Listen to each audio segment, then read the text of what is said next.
We are in Parashat Vayeitzei, where we see the story how Yaakov runs away from his brother. He's afraid. Esau wants to kill him. He comes to Haran. He meets Rachel. He goes on a few dates. They like each other. They want to get married. And the whole story with Leah, then Leah is switched. And we see again a repetition of another scene of cheating in the Torah. That last week we saw that Yaakov and Rivka together cheated, so to say, Yitzchak and Esau to get the blessings, which we'll talk about this today a lot because both parashot are very connected. Some parashot you see there's no connection. These parashot are very much connected. And here we see again that Yaakov is being cheated. Instead of marrying Rachel, he gets Leah. So the question here that we want to approach today, and I think somebody was asking that actually last week, and I think it was Chaya, and she's not here now. The question here is, are we allowed to lie? When are we allowed to lie? Because we see Yaakov and Rivka lied, and we see many other lies in the Torah. We're going to go through all of them today, which brings us to a question: what is the Torah telling me? That I'm allowed to lie? Is that okay to lie? Or when am I allowed to lie? Or when am I allowed to cheat? And we do know, and we're going to go in depth today, how, when, and why, but we do know that in life, sometimes you need to lie. And sometimes there's no other option. You have to lie. And I'll give you a few examples when sometimes you have to lie. And you don't really want to lie. But sometimes you have a little child, and the little child wants something, or whatever it is. I remember not too long ago, if you remember, a few months ago, they got a little bit heated up, the situation up here in the north, and one night there was a few missiles that were launched to intercept other missiles. If you remember, about 3 o'clock in the morning, there was a few explosions. I remember within 3 minutes we got like 500 calls. What are we doing? What's going on? Because, the Patriot missiles are in Beria. Right. And a few missiles came in, and the Patriot missiles went off to shoot them down, and the explosion is very powerful when the Patriot missiles shoot. So all the Israelis sleeping very well, and the Americans here are like, what's going on? What are we doing? There's alarms. So I remember in the morning there were alarms. So you see the Israelis walking in the street like with their pizza.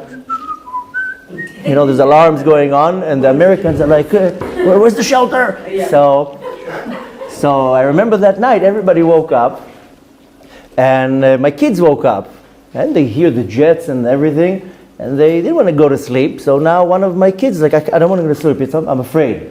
So you have to kind of make up a story. Don't worry. They said in the news that everything is fine and it's done. But it's not. It's a lie. But you want to calm down the child. So that's a lie. That's a straight out lie. But do I have any other way? What am I going to tell the child? It's okay. Don't go to sleep. We're being bombed and we're being attacked and it's very dangerous. That's what I'm going to tell my child. So here's a very perfect example that when I have to say something quickly to calm down the situation. And I'll give you another example. This is questions in halakha that I saw. One time there was a husband that used to drink a lot. And his wife told him, if you're not quitting, I'm out. So he did. He stopped drinking. And for many years he didn't drink. One time he went to the army. This is a real question that I saw in halakha. One time he went to the reserves in the army in Israel, and when he came back, all the guys were sitting drinking beers, so he also had a few beers. Now he's on his way home. What am I going to do? My wife's going to smell my breath. And now he knew that it's really like a one-time thing. He's like, I'm not going back to it, I'm fine. Just had a few beers with the guys. And he's calling his rabbi. What am I going to tell my wife? Am I going to tell her that I drank today? She's going to kick me out of the house. But it's a one-time thing. I know I'm not going to drink anymore. What do I do? Later on, we'll go through this class, I'll tell you what the rabbi answered him. But another interesting question I saw in halakha, what happens when a person legally is supposed to get a certain amount of money? Whether it's from the government, a tax return, or something like that. And some documents are missing, for whatever, but he legally has to get this money. But I know that whatever, the lawyer's out of town or whatever, they need right away to get the document. Is he allowed to forge that document? Because that money is rightfully his. I saw another question in halakha that a person was about to take a mortgage and he needed a co-signer. The co-signer was out of town, and the co-signer, which was his father, said, "It's fine, I'm going to co-sign for you." But he was out of town, and if he's not bringing the co-signer to the bank right away, then he's not going to get the mortgage. He gets a penalty, a 10% penalty. You know what it is, a 10% penalty from a $1 million shekel mortgage? So they said, okay, why don't you have somebody else, the uncle, come in with the Teudat Zehut, with the ID, and sign. I'm allowing you. The father says, I'm allowing you. But are you allowed to do such a thing? This is cheating. I mean, the bank doesn't know who's the person. The question is if you're allowed to do such a thing, to cheat in that situation. But the question is that this is not necessarily calling lying or cheating. It's called in Hebrew gnevat da'at, is that I con you, that I distort the truth in some type of a way.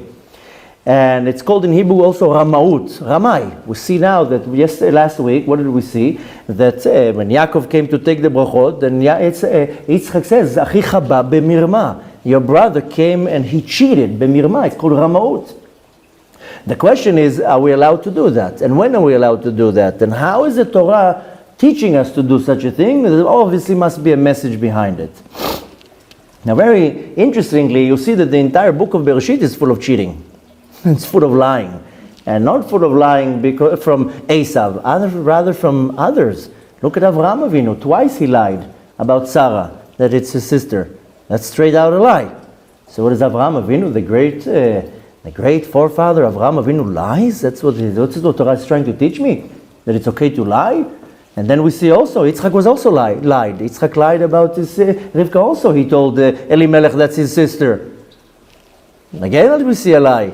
And then we see last week, Rivka and Yaakov, they lie. They cheat Yitzchak. What's going on here? And now in this week's parasha, Leah is lying. Leah is a great tzadikah. Why is she lying? I'm not talking about Lavan right now. I'm talking about Leah. And Rachel knew exactly what's going on here. So she's also in that. And what do we see in a few weeks down the line? We see the tribes lying to the father. Chaya ra'a chaltahu. An animal ate the child, Yosef. And then after that, we see that after Yaakov Avinu dies, the Shvatim were very afraid. Oh my God, now Yosef that's his opportunity. What do? They come to Yosef and tell him, before father died, he told us that you should not be upset with us. There's no such a thing. Yaakov never said such a thing. So how do we see that the entire book of Bereshit is full of lying? Now what is the Torah trying to tell me? That it's okay to lie? So we not only want to know when is it allowed to lie and when is it okay to lie, but must be that there's some type of a message behind it. So first I want to know the rules, if I'm allowed to lie, when I'm allowed to lie, when I'm allowed to cheat, and so forth. But more than that, I want to know what is the Torah trying to teach me. Now, comes a different question here, that let's say we do find out that it's allowed and it's okay to lie, in one way or another. But how can it be, for example, that with the story last week with the brachot, let's say we find a way that it's okay for Rivka and Yaakov to lie. But why did it have to come in a crooked way? Why couldn't it come in a more honest way? Why couldn't Rivka just approach Yitzchak and talk to him? Well, they're strangers. Why did it have to be in such a conniving and cheating way? Let's say we do find the loophole. But why does it have to be in a cheating way and not in an honest way? So obviously, one can say the Torah is teaching me that it's okay to lie. But the Torah is not teaching me that it's okay to lie. Rather, it's teaching me something else. Now, just let's go through a little bit of the history of the facts of what's going on, and then we'll start dissecting it. Now, we see in this parasha that Yaakov, he leaves the house of his parents, and he goes towards Haran. If you remember the story, first he went to Haran, he got to the well, he didn't see anybody there, so he made a U-turn and went back. He went to Shem and Ever, studied in the yeshiva for 14 years. Now, Yaakov was not a young man, he's 64 years old. I mean, it's about time to get married, don't you think? I mean, you're a little bit, you got to the age, you think you're ripe. He goes to Haran, and the story says that he comes to the well. This is like the hangout, like in our days there's malls, then there was a well. So, he comes to the well, and his mother tells him, you'll find a nice Jewish girl there. Looks around, there wasn't J-date at the time. So he had to go to the well. And around the well is hanging out all the shepherds. And the story says that there was this huge stone on the well. Why was this huge stone? Because there were all thieves and cheats in this city. So they didn't want somebody to come at night and steal the water. So they made a huge stone that everybody has to move it together. Then you take your water, and then we put the stone back together. Okay. Yaakov comes there, he looks around, and what do you know? Hashgacha pratit. Rachel is walking out with a pitcher on her shoulder. She takes water from the well. We know the whole story. Yaakov pushed the stone, wanted to show off a little bit. Nowadays, you show up with a nice convertible Mercedes. Yaakov said, no problem. Pushes the stone, wanted to show off. Nevertheless, Yaakov sees Rachel. He tells her, can I have your number? Maybe I can take you out one day for a cup of coffee. She tells him, listen, I'm a kosher Jewish girl. I don't have a smartphone, but you can have my email. But nevertheless, they start hanging out. And before you know it, what do you know? Big love. And Yaakov tells her, listen, let's cut to the chase. Let's get married. What are we playing here games now? So she tells him, listen, it's a good idea, but it's not going to work. Because I have a very hard father. He's not going to let you marry me. Yaakov is very persistent. He says, listen, the fact that you came out, this is hashgacha pratit. Because my mother was picked up. Eliezer came to the well. He saw her, how she came out. This is the same idea. So he saw that this is mamash hashgacha pratit, a divine providence. It's dafka when he comes, Rachel comes out. She tells him, listen, I have an older sister. My father will not approve that. He tells her, listen, just the fact that you came out today, it was your shift and not Leah's shift. This is divine providence. I'm telling you, we are the right match. She tells him, listen, I'm sorry to tell you, it's not going to work. I want to marry you. Don't think I don't. But I'm telling you, there's going to be a problem because I have a very tough father. And as we know, it was already known that the older one goes to the older one and the younger one goes to the other younger one. There's a big question, how did they know? After all, they're family. So when Yitzchak had Esav and Yaakov, then right away, Yitzchak and Rivka, they put it on their Facebook pages, a profile. They updated their profile. We have twin boys. Everybody knew they had twin boys. And Lavan right away said, wow, what a coincidence. I just had twin girls. There is a midrash that says that Leah and Rachel were twins. That there wasn't an age difference. So right away they say, okay, no, this doesn't make sense. Rivka on one side has two boys. Lavan, her brother, has on the other side two girls. Yalla, no, where's a good shidduch? So Rachel keeps telling him, listen, it's not going to work. Okay. He tells her, don't worry, let's go with it. Yaakov goes to Lavan. He tells him, I fell in love with your daughter. I want to marry her, but I don't have any money. And at that time, the husband had to come with something. So Yaakov said, listen, I don't have money. The reason why he didn't have money, if you remember last week, Esav sent his son Elipaz to kill Yaakov, to catch him and to kill him. Now Yaakov was Elipaz's teacher. He was his Rebbe. Now Elipaz comes and says, listen, my father told me to kill you. So Yaakov says, what, are you going to kill me? I'm your uncle. So Yaakov says, I have an idea for you. Here, take all my money. And it says that ani chashuv kemet, a person that is poor is considered dead. Here, take all my money, now I'm considered dead. So Yaakov comes to Haran without any money. So Yaakov says to Lavan, no problem, I will work for 7 years for your daughter. No problem. I'll work, don't have to pay me. And you apply that to the apartment, you buy us a nice apartment.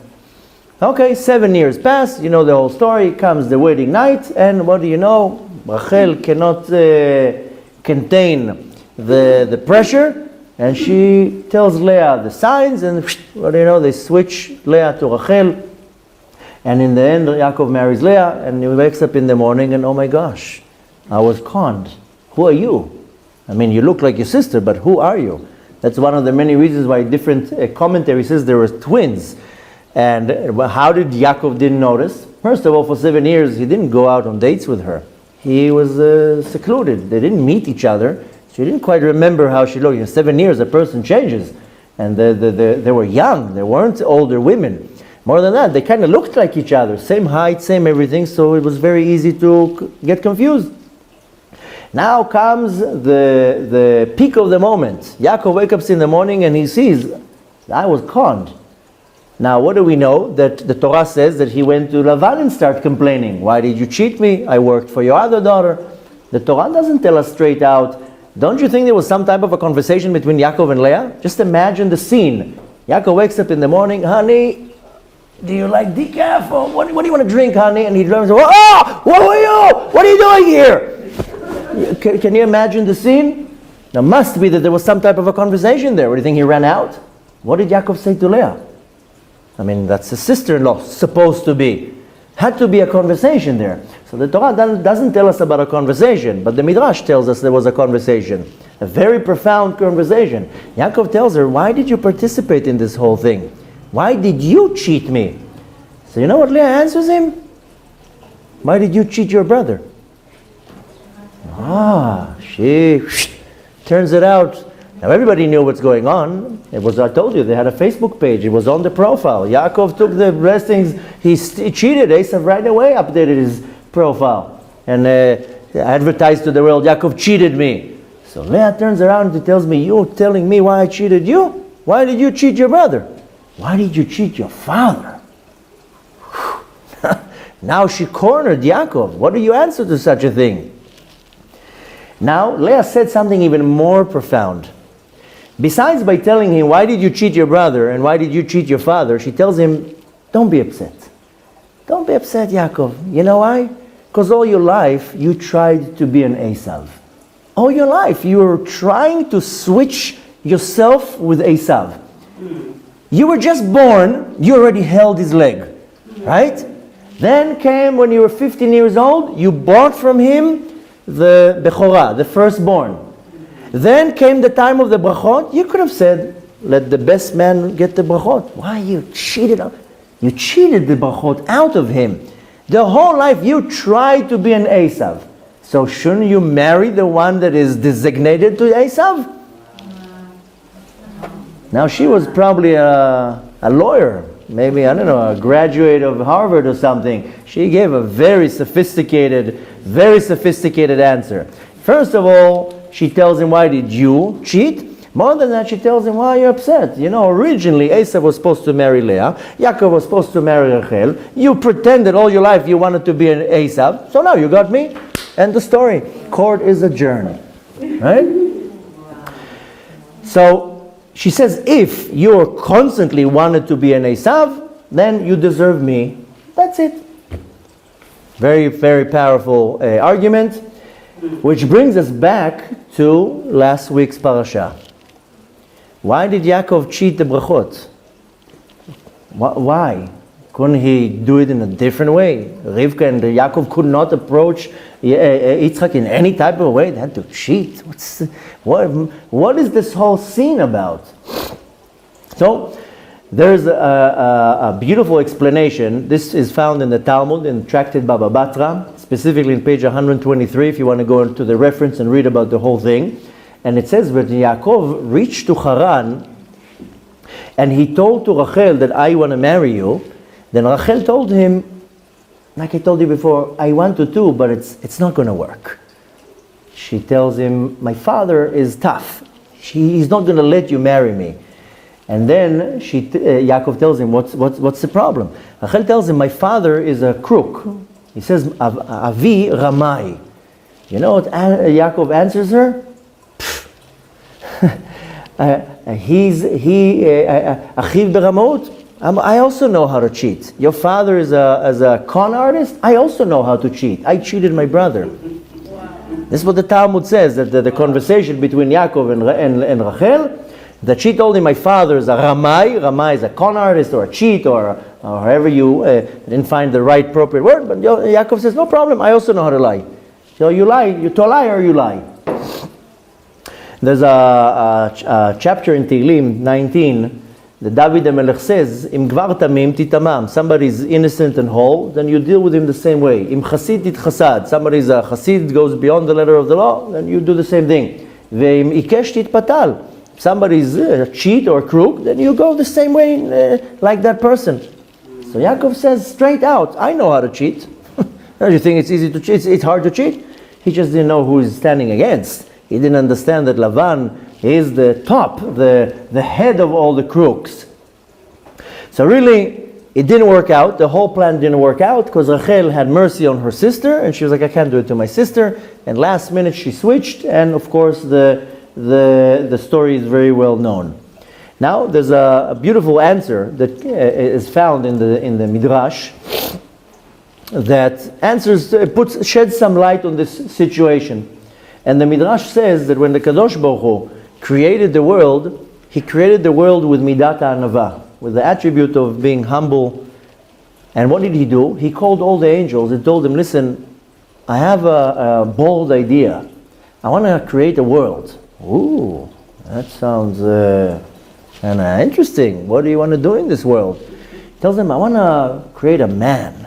Ooh, a man. Ugh, that doesn't sound good. The angels weren't so happy about this idea. But Kadosh Baruch Hu wanted to give them some credit. He tells them, let's see what you have to say. So the angel of Chesed says, yes, create a man. You know why? Because he's going to do a lot of Chesed. He's going to do a lot of charity and kindness. And he's going to make the world beautiful and kind. And comes the angel of truth, Malach HaEmet, and says, no, don't do that. You know why? He's going to cheat. He's going to lie. He's going to do bad things. Don't create a man. Okay, comes the angel, Malach HaTzedakot, the angel of charity, and he says, create a man. You know why? He's going to give a lot of charity. He's going to do a lot of acts of kindness. Comes the angel of peace and says, don't create a man. Why? Kulok tata. He's full of disagreements. It's only going to be disagreements with this creature of yours, man. Everything is going to come with arguments and disagreements. Don't do that. Hashem says, okay, even though I have two on the right side that says to create the man, two on the left side that says not to create, I decide to create the man. And it says in the Midrash that the Kadosh Baruch Hu took the angel of truth, he bended him down into the world, and he created the world. So he bent the truth, and he created the world after that. And it says that the Kadosh Baruch Hu decided to cover the truth and to create the world with a lie. That's why this world is called Alma de Shikra, the world of lie, the world of deception. The world above is called the Olam HaEmet, the world of truth. But this world is called the world of deception, the world of lie. Now, again, we run to the same idea that we want to always say the truth.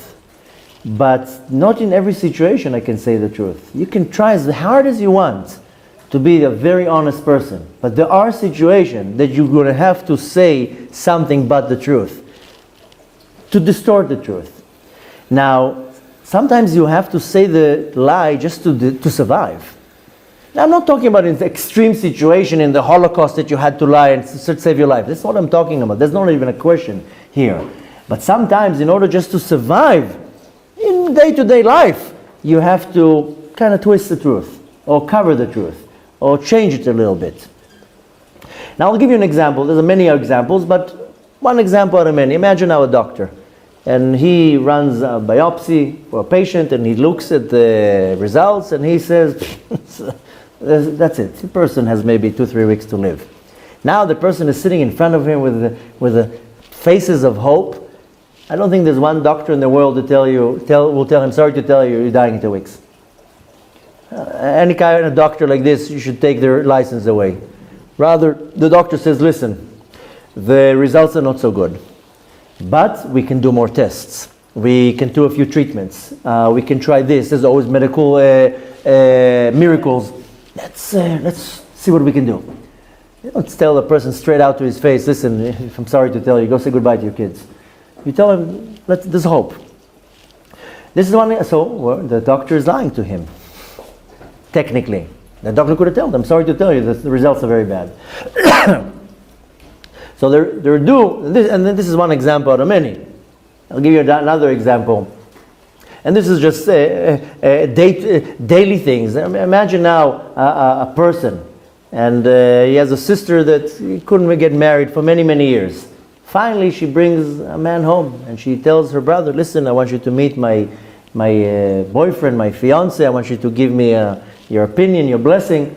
And she brings the man home, the brother sits with him, and after 30 seconds he figures out this is a complete potz. What are you going to tell his sister? You're marrying a potz. I mean, in some cases, a person says, listen, it's not for you. But in this case, listen, she's desperate, she didn't get married for years, she loves him, he's okay for her. What are you going to tell her? Straight out to the face? He said, okay, no, Baruch Hashem, he seems like a nice guy. But this is one example out of many. But there's many, many examples that you say, okay, what am I going to hurt the person's feelings? I mean, you sit in a dinner, somebody gives you a dish, you taste it, you want to throw up. No, how's the soup? Delicious.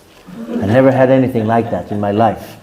Now you have a problem, you get a second bowl. But what are you going to tell the person? It's disgusting. I mean, I had a friend like that. Once we took him to one of the Shabbat meals, and the food was really not tasty, and the host told him, no, what do you think of the food? He told us, it's disgusting. I never had such a disgusting thing. And I was like, come on, a little bit of feelings, be a little bit sensitive. But there are many situations that what are you going to do? You're going to tell the truth straight out to the face. The person will be extremely hurt. So you decide to, There are situations that you have to lie.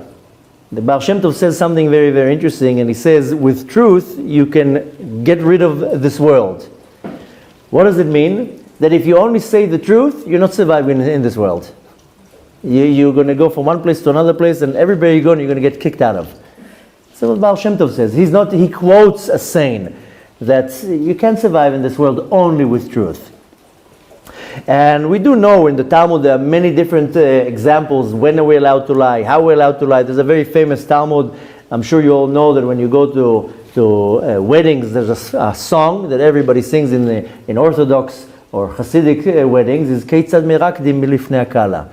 Right? How do you dance in front of the bride? This is now, it made a song out of it. But this is an argument in the Talmud. How do you dance in front of the bride? Now what do you do that your best friend invites you to his wedding? He didn't get married. He's 20 years he's looking for a wife. Finally he gets married. He invites you to the wedding. Then you come to the wedding and you see the bride, very unattractive. Now the best friend tells him, no, what do you think of my wife? What are you going to tell him? Your wife looks like a monster? What are you going to tell him? So there's an argument in the Talmud. Bet Shammai says, you tell the truth right away. You tell him, sorry to tell you.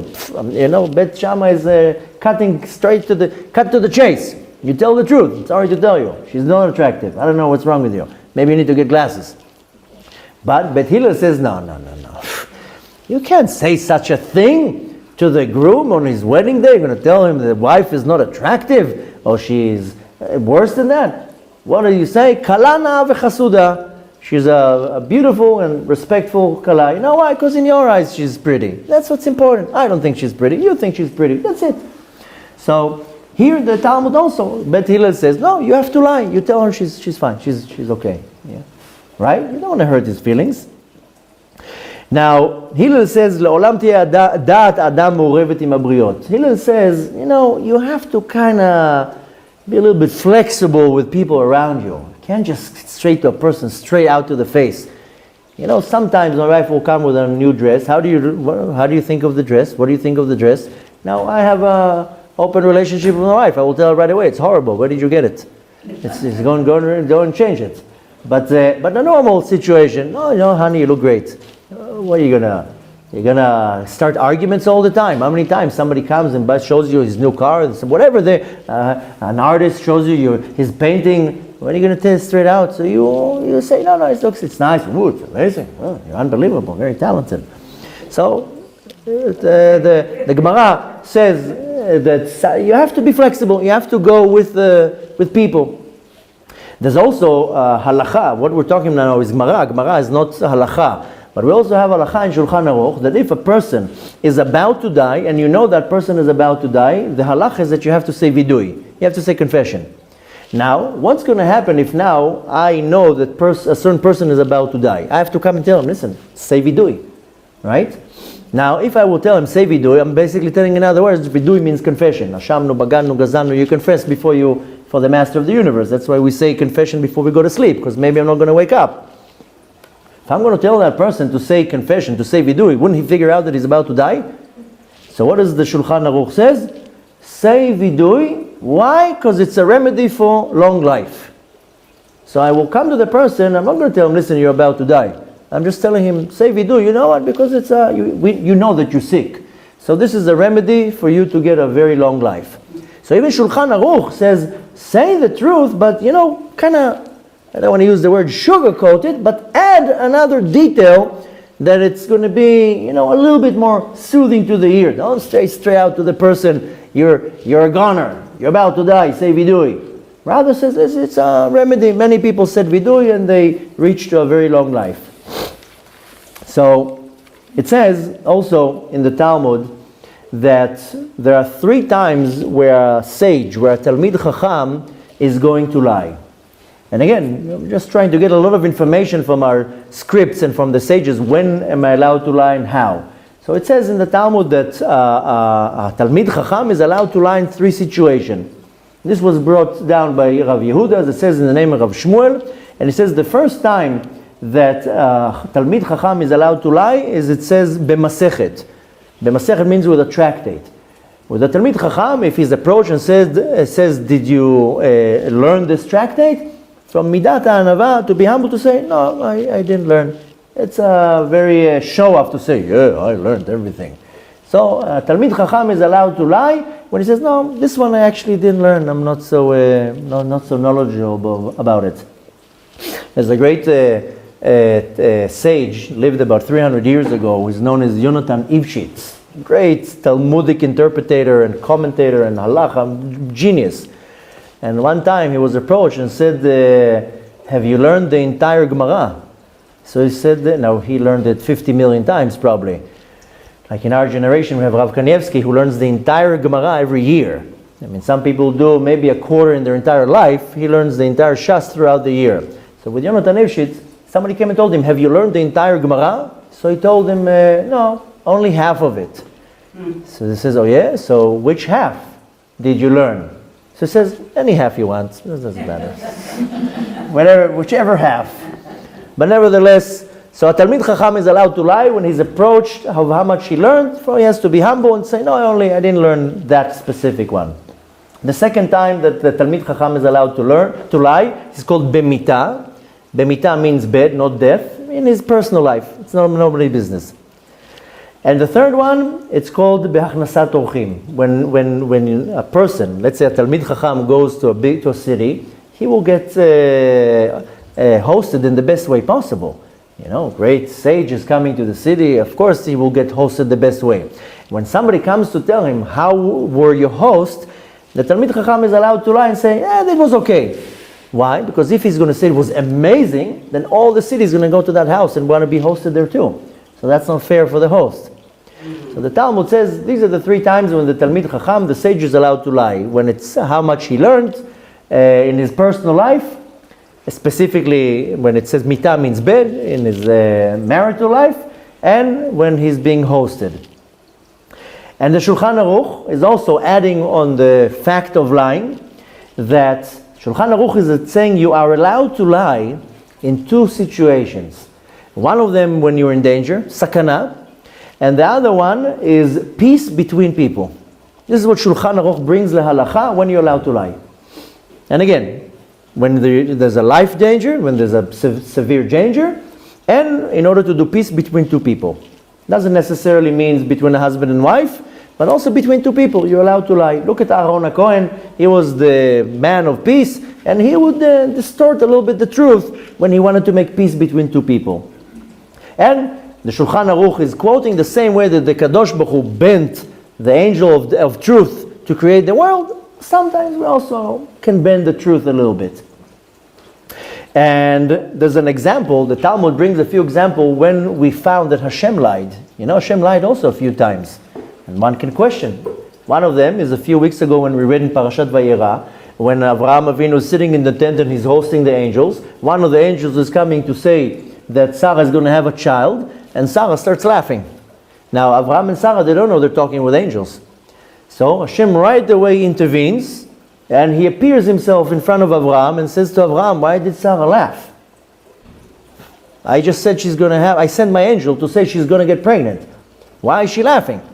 Now Sarah said, I am old, but my husband is old. How am I going to get pregnant? Hashem didn't want to cause an argument between Sarah and Abraham. So Hashem says, Sarah said that you are old. That's not what Sarah said. Sarah said that she's old. So you see that even Hashem, not to cause a disagreement between Abraham and Sarah, Hashem distorted the truth. He just wanted to tell Abraham, listen, this is an angel. This is not some Arab that comes to give you a message. I'm sending you the message. But we see clearly that the Kadosh Baruch Hu distorted the truth. Where do we see again that the Kadosh Baruch Hu lied, straight out told somebody to lie? When Hashem reveals himself in front of Shmuel, the prophet, and he tells to Shmuel, go to Bethlehem, find David, and anoint him to be the king. And Shmuel says, are you out of your mind? There's a king, Shaul. I'm going to have my head chopped off. This is going against the king. You want me to just waltz into Bethlehem and said I came to anoint David HaMelech when there is already a king? This is going against the Malchut. I had my life taken for that. So you know what Hashem tells Shmuel? You don't have to tell them that you came to anoint David. Take with you a sheep. Walk in. I mean, what's going to happen? Can you imagine Shmuel and Navi walking into Bethlehem? The Navi, the prophet of the generation, is walking in. Can you imagine everybody's walking? Wow, what's going on? What are you doing here?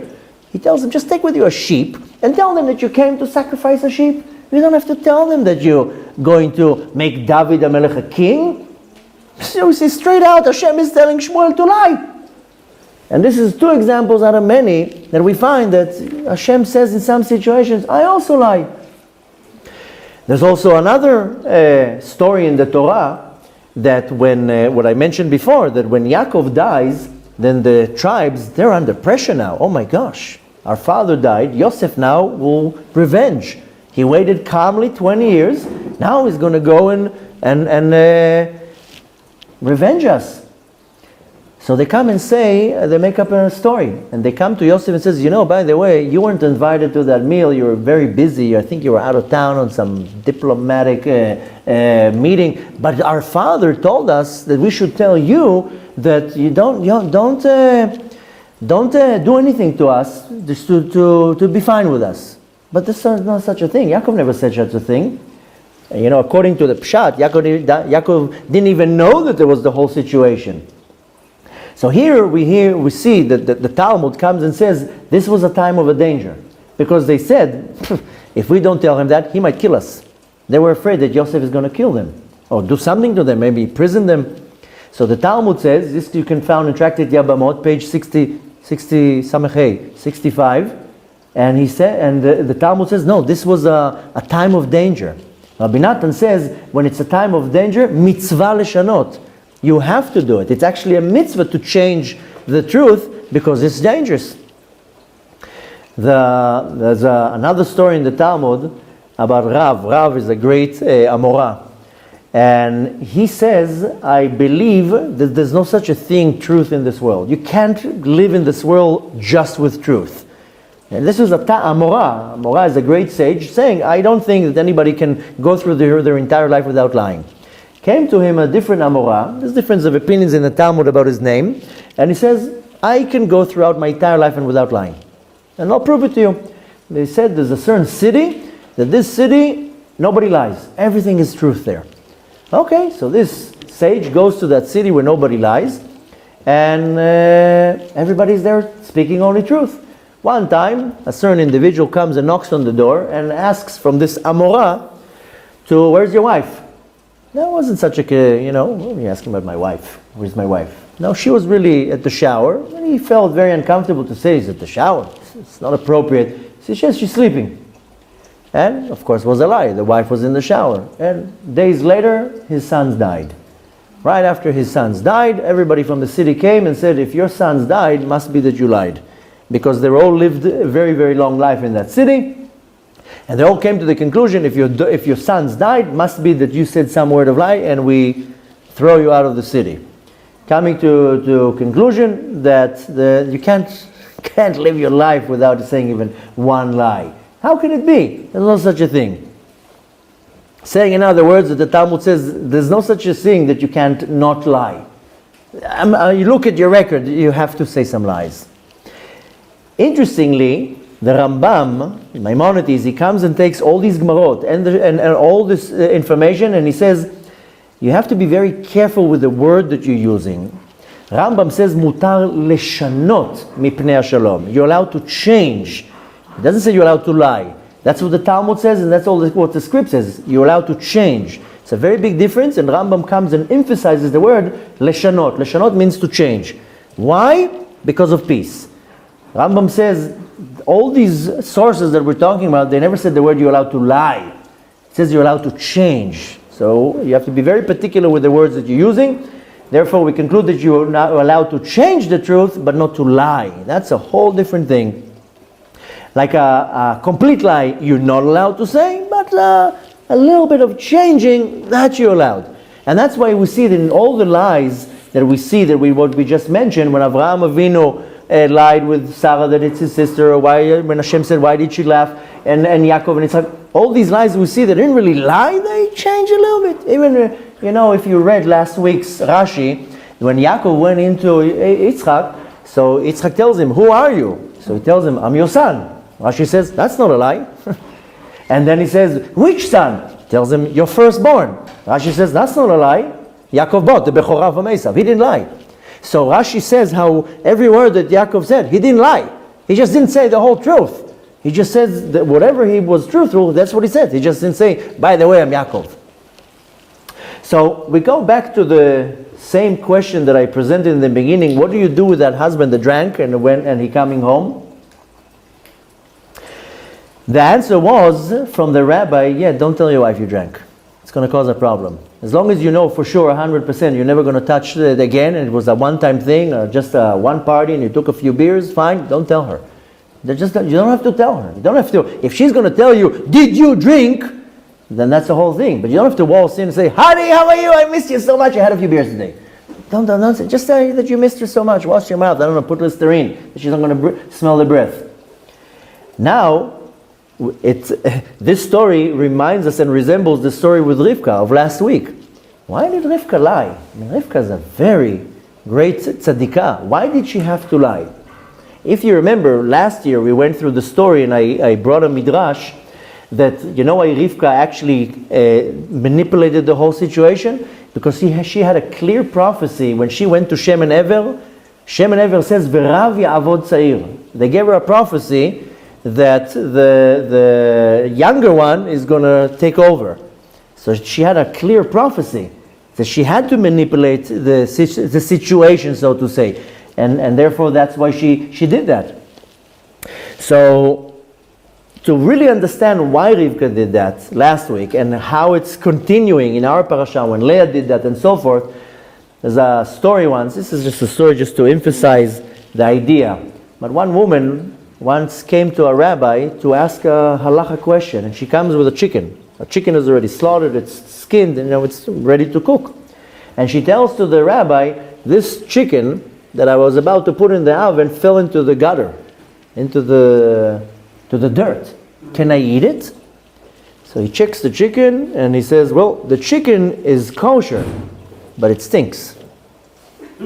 So there are many situations that something is kosher, but stinks, it doesn't smell well. So comes the question of last week, why did the blessing have to come in a crooked way? Comes this week, why did Leah have to be switched with Rachel in a crooked way? Why did it have to be in a crooked way? Technically, Lavan was a rough person. He could have come to Yaakov and tell him, sorry to tell you, I am not allowing this to happen. You are marrying Leah. Lavan couldn't do such a thing. He's a crook. Why did it all have to be the crooked way?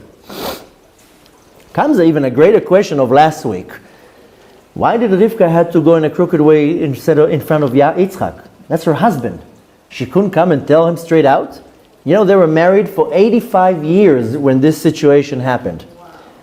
21 years 20 years she couldn't get pregnant. 1 year till she got pregnant. And the boys at the time of the brachot were 64 years old. 85 years Rivka and Yaakov and Yitzchak are married. She couldn't come in and say, honey, I'm sorry, your son is a crook. I got a prophecy from Shem. He's not the one. Listen, she couldn't talk to him. It's just straight out. Not only that, couldn't Hashem do something here? Couldn't Hashem make a miracle and make Yitzchak notice what's going on? Why did it have to come in such a crooked way? What is the message that I want to learn here? I'm a simple individual, I'm reading the Torah and I see lie over lie over lie over cheating and lying and cheating. What's the message that I'm supposed to understand here? Forget about the commentaries right now. Forget about the Talmud and forget about everything. I'm looking at the text. I want to understand. What is the message I have to take here? You know, it says about Rashi, that Rashi explains the text simple enough that a 5-year-old can understand. When a child becomes 5, they start teaching him the text, Mikra. So I'm a 5-year-old, I want to understand. My child comes and tells me, why did Rivka lie? Why did Leah lie? Why did Avram lie? Why did everybody lie? You're telling me all the time not to lie. The answer is very, very simple, but yet very deep. How did Rivka lie? She told Yaakov to wear the clothes of Esav. She told him, pretend you're somebody you're not. That's the lie here. It's called Bigdei Esav, the clothes of Esav. The message that the Torah is trying to give me here is that in life, sometimes I have to wear the clothes of Esav. Sometimes I have to wear clothes that is not me. Now, when is the real me? On Shabbat, everything is calm, relaxed. I have my nice Shabbat clothes. Usually, people throughout the week, they wear their work clothes, their uniform, whatever they do. Shabbat, it's Shabbat clothes. Shabbat, you are a Yaakov. You're close to your essence.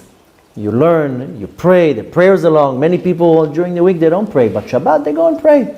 Shabbat, how many women go to shul during the week? Shabbat, women come to the Knesset to hear the Torah, to feel the Kedusha. How many times you behave in a holy way during the week? During the week you work, you're running your life in this world. Shabbat, you are elevated. This is called a level of Yaakov. But sometimes, during the week, you are an Esav. You have to be involved in this world. You have to go and work. You have to be in business. You have to earn money. You have to stand in line in Kupat Cholim, in the bank. You're not holy. I mean, you try to be. Shabbat is when you are exalted you're above the world. But during the week, you are part of this world. There's no such a thing. Unless you are a great sage that sits in a yeshiva all day long, during the week, you're part of this world. That's why it says in the Brachot, Hakol kol Yaakov v'yadav yedei Esav. The voice sounds like Yaakov, but the hands are Esav. The neshama, my service to Hashem, my connected to Hashem is Yaakov, is very high and lofty. But the hands, what I deal with the world, is Esav. I have to deal with the world. I have to go and work, I have to make parnasah, and I have to deal with the world. And you know, when you deal with the world, you have to lie sometimes. You have to get out of situations. This is called life of deception. That I'm not who I am. You know why? Because I look like everybody. Put me next to other people, I look like every other people. When I lived in America, at some point I had to work. I worked in Manhattan. I looked like everybody on this island. Okay, I had a yarmulke and a beard, but I was doing everything what everybody did. This is not what I wanted. I wanted to sit in yeshiva. I wanted to learn Torah. I wanted only to be in the world of the Torah. I had to go out to the world. This is called, in quotation marks, a life of a lie. I'm not who I want to be. I have to go out to the world. But nevertheless, I might look like everybody else, but my goal and my intention is completely different. Another person will go and work. Why? So he can go and spoil themselves in a nice restaurant, a nice vacation, buy new clothes.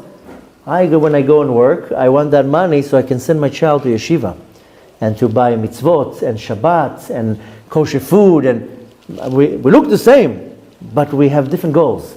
When I'm saying I mean us. I'm just using the word I.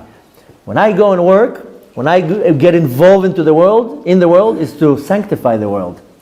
Others, they come into the world to take from the world, to use the world, to manipulate the world. But this is the way to sanctify the world, is when I get involved in the world and I elevate the world to a high and holy place. That's the difference between me, not me alone, me, us, and the other people. Sometimes I have to wear the clothes of Esav, but inside I'm a Yaakov. I'm holy, my intentions are holy, I want to be close to my source, but nevertheless I still have to wear these clothes of deception. Interestingly, you see that Avraham Avinu and Yitzchak, they raised a family in Canaan, in Eretz Israel. Yaakov was the one who raised the family in Haran, outside. And not only Stam, Haran. Haran is called Haron Af Shel Makom, the worst place in the universe.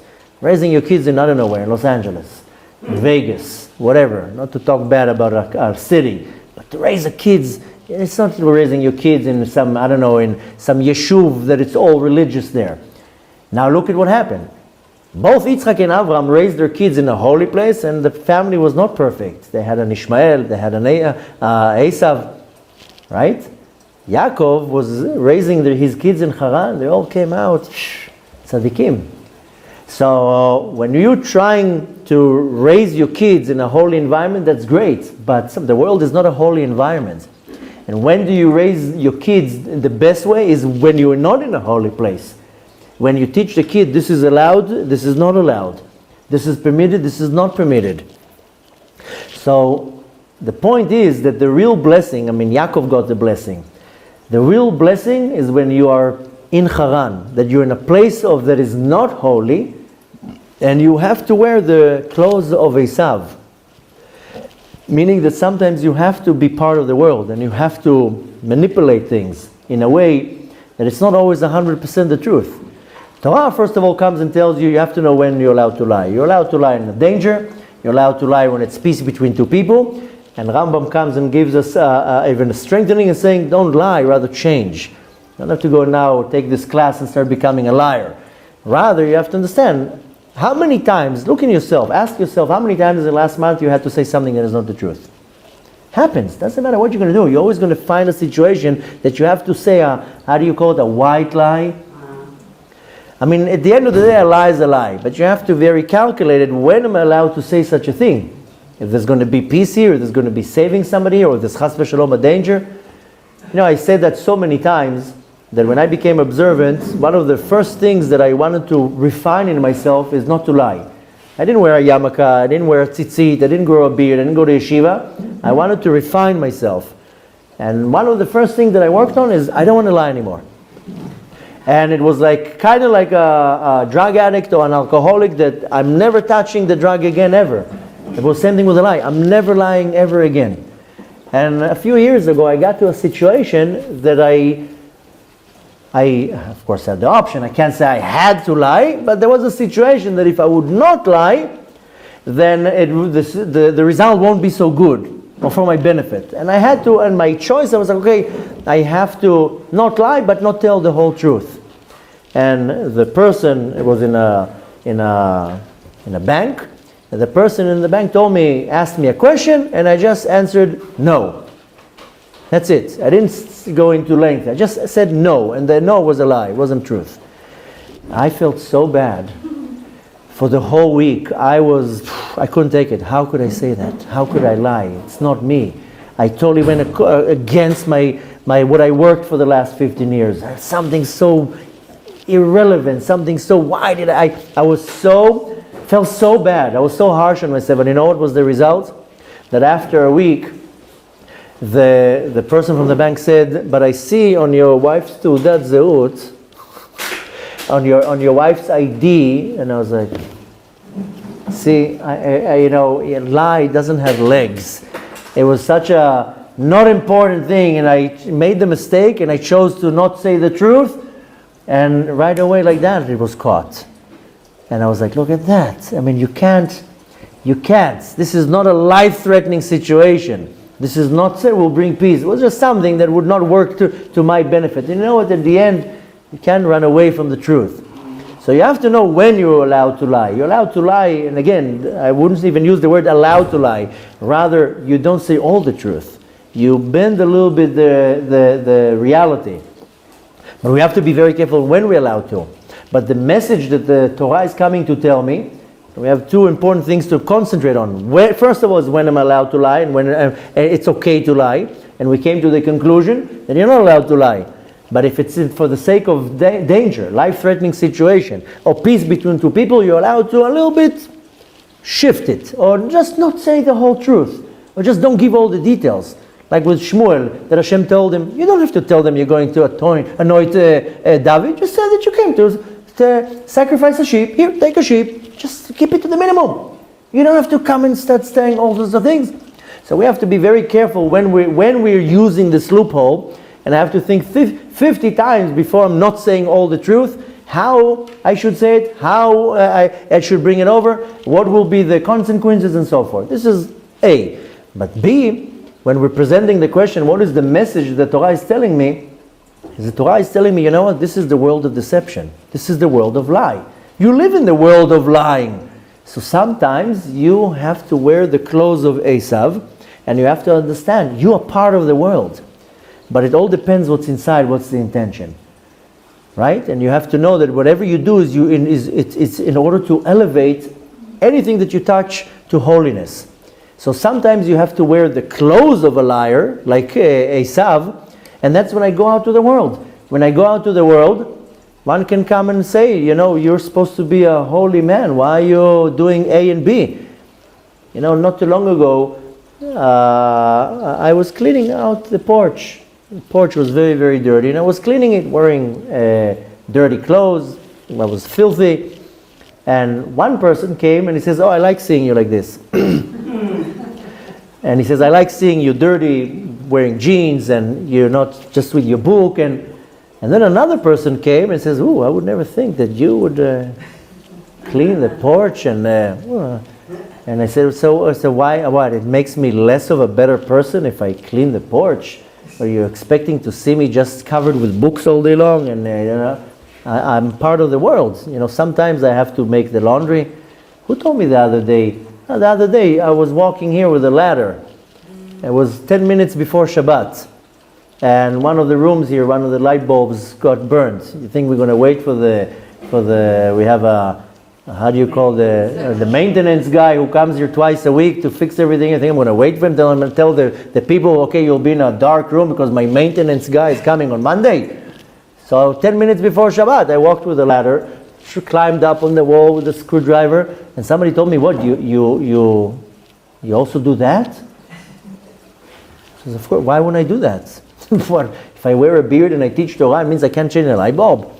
And the person was like shocked. Boy, you're standing on a ladder? You know how to you know how to turn a screwdriver? So, so yeah, sometimes you have to be in this world. You can't lie and live in some, okay, I'm a Yaakov. I'm a holy person. I'm not allowed to, don't get me dirty, chas v'shalom. Yeah. And sometimes you have to put your dirty clothes on and you go out to the world. Sometimes people see me taking the garbage out. You? The holy man is taking the garbage out? Yeah, well, this is holy garbage. So, the point is that, yes, we are a Yaakov. Inside we are holy. But when my intention is to elevate the world and to sanctify the world, and that's what counts. And sometimes I have to wear the clothes. And yeah, I'm in the world. I have to work. I have to change my kids' diapers. I have to do certain things. Yes, I will go and do shopping. So what? I'm part of the world. And these are the Bigdei Esav. The point is that I should not get confused that chas v'shalom I am an Esav. I'm just wearing the clothes. And I can give you now a million examples. Just the other day, we have here beautiful big Shabbat meals. Just the other day, nobody was available to go and pick up the groceries. I went and started carrying everything. And again, people think, what, are you carrying the food? Yeah, I'm carrying it. So if I'm not going to do it, who's going to do it? So the point is, I'm just giving examples on myself. You take those examples and you apply it to your own life. But I know many people that they're pretending to be so holy and know that, I'm sorry, I can't do this right now. Why can't you do it? Why can't you go and do something? So what if you're holy? So take your tefillin off and go out to the world. So we have to understand that this is the world of deception. And there's a reason for that. Hashem, like I told you in the Midrash, Hashem took the angel of truth and he bended him. He wanted the world to be covered, to be a lie. Because when you're able to be honest and truthful and do the right thing when everybody around you are liars, that's how you sanctify the world. And when Yaakov went in and, so to say, lied to his father, that's how he got the bracha. He was able to wear the clothes of Esav but still be a Yaakov. That's why it says the famous quote, Akol Kol Yaakov, the voice is the voice of Yaakov. But Yadav, his hands, Yadei Esav, the hands are Esav. So we're in this world, as long as we're in this world, we're part of the world. We can't seclude ourselves from the world. This is the conversation we had on Friday night. We are failing as a nation because for 3,300 years, we're supposed to be a light to the nations. And we took the Torah like a 3-year-old, no, I don't want to share with you the Torah. But we have to share the Torah with the rest of the world. We have to be involved with the world. I can't seclude myself. I understand. The Jewish community after the Holocaust were scarred. I don't want you to mingle with me in any type of way. I understand. I'm not blaming anybody. But it doesn't mean I have to seclude myself from the world. I live in this world. I have to be part of the world. And when I'm doing it the right way, I'm elevating the world. Needless to say that the brachot, the blessings that Yaakov got, is when he wore Esav's clothes. So the conclusion, the message that the Torah is telling me, you're living in a world of lie, the world of deception. So in Rome, you be a Roman, and you wear the clothes of the deception, but your intention has to be, no, it's to elevate it.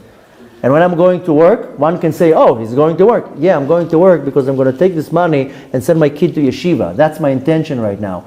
And I want to buy beautiful clothes for Shabbat and food for Shabbat and whatever it is. So the message is very profound, deep, simple, but yet not so easy to necessarily apply. But I have to understand that everything in this world will be covered in a cover of a deception, and it's my point, my goal, to retrieve it, to take it out and to elevate it into Kedusha. And Bezal Hashem, we know how to apply it the right way, then we will be like Yaakov, that we receive the brachot that we deserve, the blessings that we deserve, we're going to receive that. Bezal Hashem, especially now in the month of Kislev, the month when we can go way above our nature, we're all limited in our nature, then this is the month that I can go above our nature. So one of the most important things that we need to follow is to be honest. We talked about it on Friday. There's not much time to talk about it in length, but emet is one of the most important things. I have to understand that the Torah allows me now and then to bend the rule, but I have to know when, how, and when to do it in the right way, that chas v'shalom it doesn't cause us a chilul Hashem or a problem. And with that said, we have a lot to apply now in our life, mainly to take the darkness of this world and to elevate it to Kedusha and light up the world in the month of Kislev. Have a beautiful, beautiful week.